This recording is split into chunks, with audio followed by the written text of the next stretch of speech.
Alright, hi everyone, welcome back to the channel.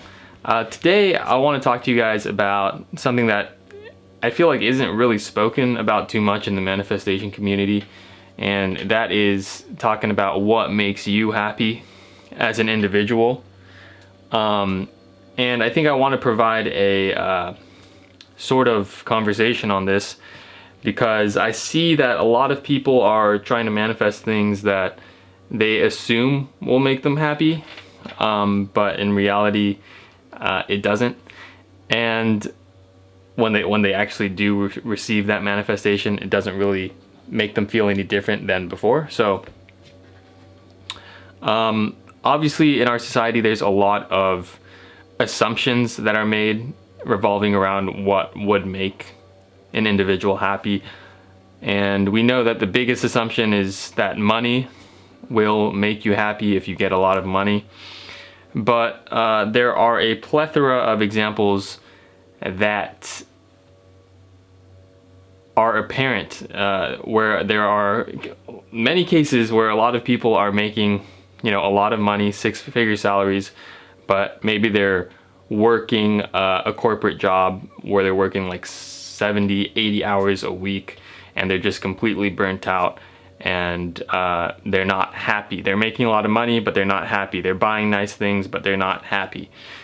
So I think that money, like in and of itself, is not a bad thing. Money is good if it fuels your dream, it fuels your passions. It does, you use your money to do good, then I think that money is a beautiful thing. But I think that if you have this assumption that if you make more money that you're going to be happier, that might be a dangerous assumption to make, and it might get you trapped into a situation where you are not happy, and it might create more problems for you if you're trying to manifest from that assumption and that belief.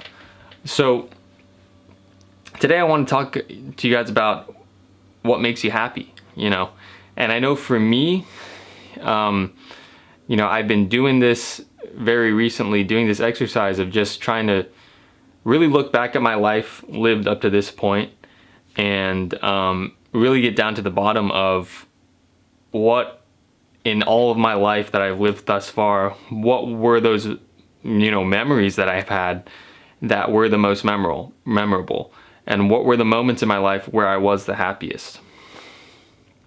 And repeatedly and recurringly, I've always found that the things that were the most memorable in my life were the things where I sort of went out of my normal routine and did something different. So number one, traveling is a really big thing that makes me happy. It just lights up my soul, going into the unknown. And me, I grew up in the United States here in Los Angeles, but my parents came from both, migrated from different countries. My dad, he migrated from Iran, my mother from Malaysia. And some of my most fondest memories were traveling to Malaysia throughout my life. I've been there about 6 times, and I have family there, I have cousins there, and those trips to Malaysia are probably the most memorable trips that I've had in my life. Just going there and sharing my time with beautiful people and a beautiful family, and exploring that country has been one of the most memorable things that I always remember about my life. The second thing, obviously, that was the most sort of happiest and memorable time of my life was when I, of course, studied abroad in New Zealand, and the memories that I shared with the people that I met there, and the beautiful friendships that I made there. So I know that traveling is something that makes me happy, but more so than the traveling aspect of it, it's meeting the people, making the friends, and the lifelong relationships that I've made when I have traveled. And those two countries, Malaysia and New Zealand, are only a small percentage of the countries that I've traveled to, and the people that I've met along the way. So I know that traveling and kind of getting out of my routine, getting outside of Los Angeles and going and exploring the unknown and meeting different people is something that makes me very happy. And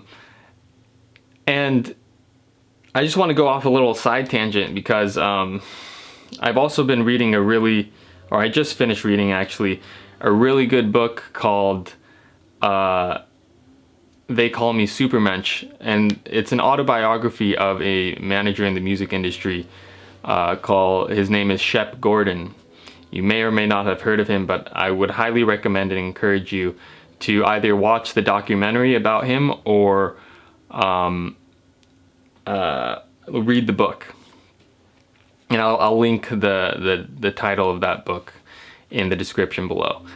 But the book is it's an autobiography. It's the story of Shep Gordon. He wrote the book himself, and his crazy adventures that he had in the music industry, and all the different ventures that he did. And he managed groups like Alice Cooper,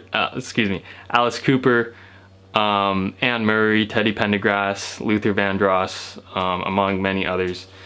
But he talks about all these, sort of insane stories, and all these, celebrity friends that he had, and how he was, in the middle of, all of the action in the sort of celebrity world and the music world and the acting world. He was in the middle of all of it. He had all friends such as, Arnold Schwarzenegger, Sylvester Stallone, all these A-list kind of celebrities were his friends. And he had everything, he had the money, he had the beautiful houses, he had the beautiful cars, beautiful women, everything. And he talks about how, although he had all those things when he was, sort of at his prime and at his peak, that was probably the most alone period he's ever felt in his life.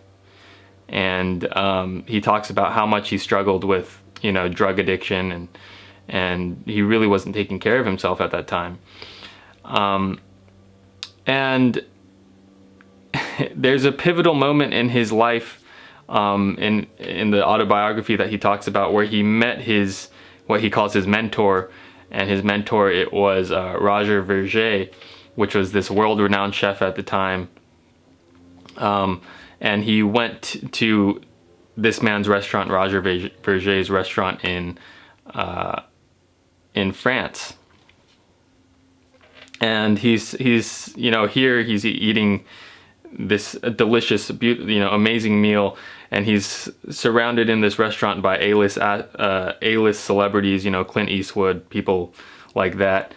And this man, the chef, Roger Verger, walks into the restaurant from the kitchen, and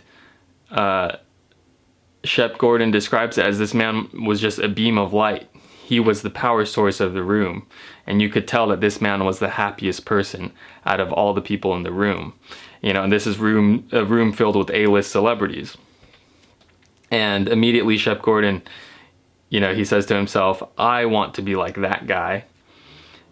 I don't want to be like all these other people in the room, And he talks about, Shep Gordon, he talks about, in the book, how Hollywood at that time was really filled with this sort of competitive dog eat dog mentality, where there was winners and losers, and how people were always kind of self-serving and trying to protect themselves and always screwing over other people.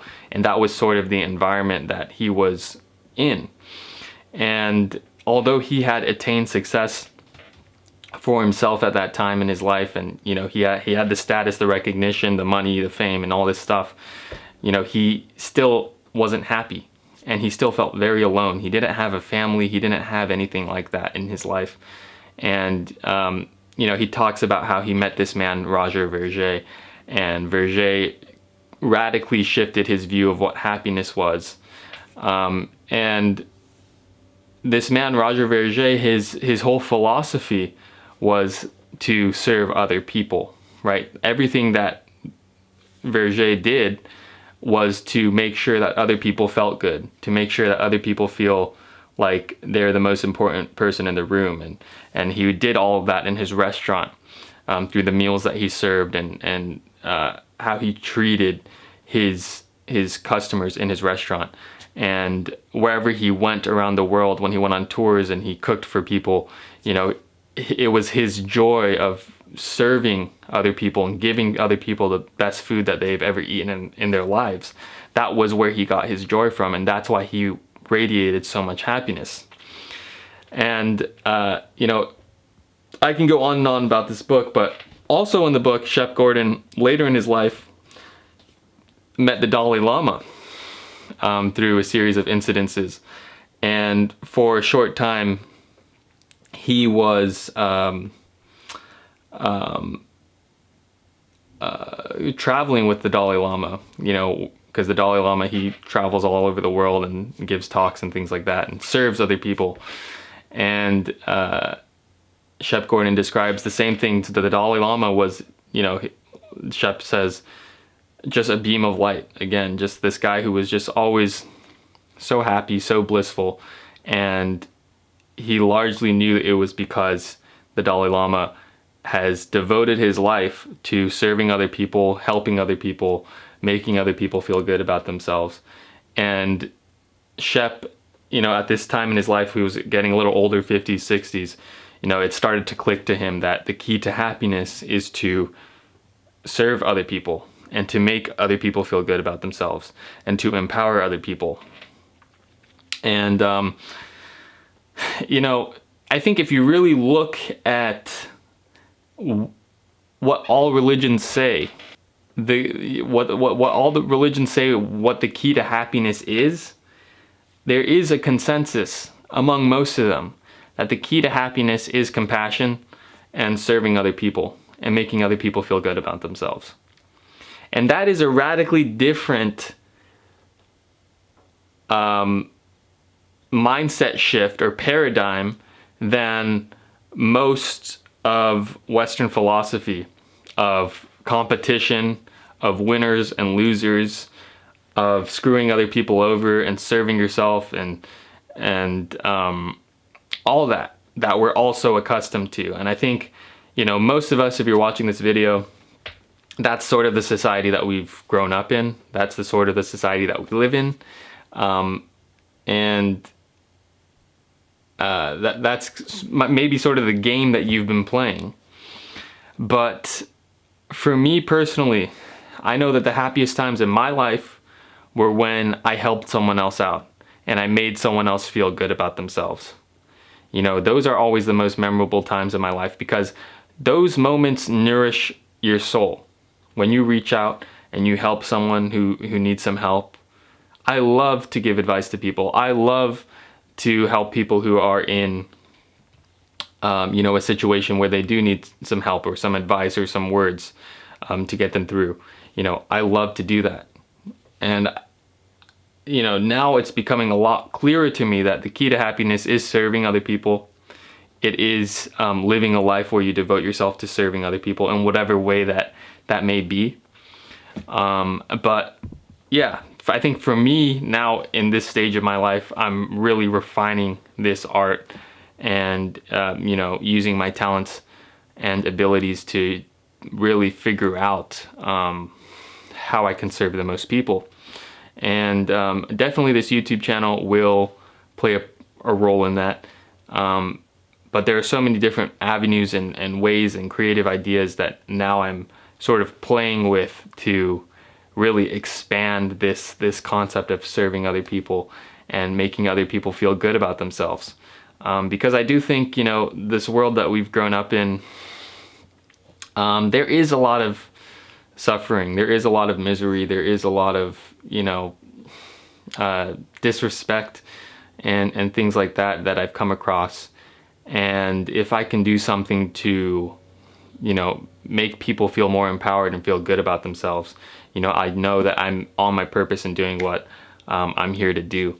So yeah, it's just something to consider, guys. Meditate on it, you know, think about what in your life up to this point has been the most memorable moments of your life? You know, really think about that. And I guarantee you, it wasn't the moments where you were just thinking about yourself. Usually other people were probably involved. It was probably had something to do with the connections that you made, the memories that you've made with other people, the laughs that you had and shared, or even, you know, the vulnerable moments that you shared with other people. Those probably are the moments that stand out in your life. And all the other stuff where, you know, you were kind of just serving yourself and you were sort of just in the normal routine of just going to work and, you know, just doing the normal thing, you know, you probably don't really remember most of those days. So just something to consider when you to meditate on and extract from your past memories, you know, what really stood out to you, what really was the most memorable moments in your life, and what really makes you happy. And once you can kind of define that, now you have a strong platform to manifest and create your life from. So thank you guys very much for this rant. I know we're going a little bit close to, it's not that bad, 16 and a half minutes. I just want to say thank you guys so much for supporting the channel, for all your encouragement, for me to keep making videos. If you're new to the channel, consider subscribing to get more positive content like that, like this one, this video. You know, I want to keep on putting positive content out there that empowers you, makes you feel good, and also, you know, make a community here where we all share our experiences and we all help each other grow and expand and shine brighter than we are normally used to. So thank you guys again, and I will see you in the next video. Goodbye for now.